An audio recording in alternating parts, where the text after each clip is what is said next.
అందరూ చెప్పాలి హరి ఓం, హరి ఓం, గట్టిగా హరి ఓం, హరి ఓం, హరి ఓం, హరి ఓం. గౌరవనీయులు మాన్యులు పెద్దలు శ్రీ జీవీ నరసింహరావు గారు మాట్లాడిన తర్వాత ఇంకా ఈ సభను ఉద్దేశించి మాట్లాడవలసిన అవసరం లేదు. కారణం ఏంటంటే ఆయన తాలూకా స్పీచ్ వాల్కించిన తర్వాత చాలా మరి ఒక ఇన్స్పిరేషన్, ఒక మోటివేషన్ అటువంటి వాక్యాలతోటి సభనంతా అలంకరించారు. వారికి సభాముఖంగా ధన్యవాదాలు తెలుపుకుంటూ వేదికలు అలంకరించిన భగవత్ స్వరూపులు పెద్దలు శ్రీ నరసింహరావు గారికి, శ్రీ మాధవ్ గారికి, మరియు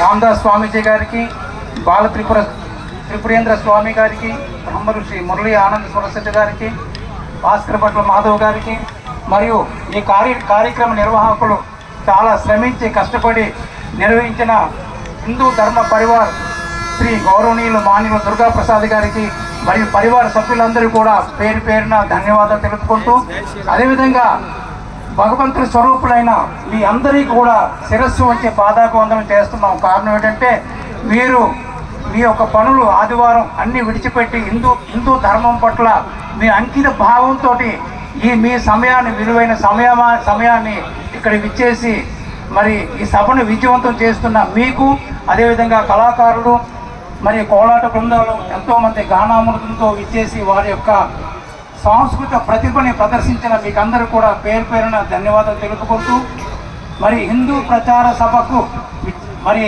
వచ్చి ప్రసంగించవలసిందిగా మాన్యులు శ్రీ దుర్గాప్రసాద్ గారు తెలియపరిచారు.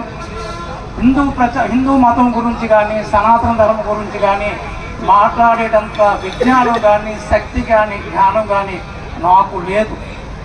ఎందుకంటే సనాతన ధర్మం గురించి మాట్లాడడం అనేది మనం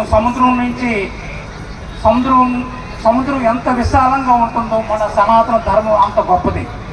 సముద్రం గురించి మనం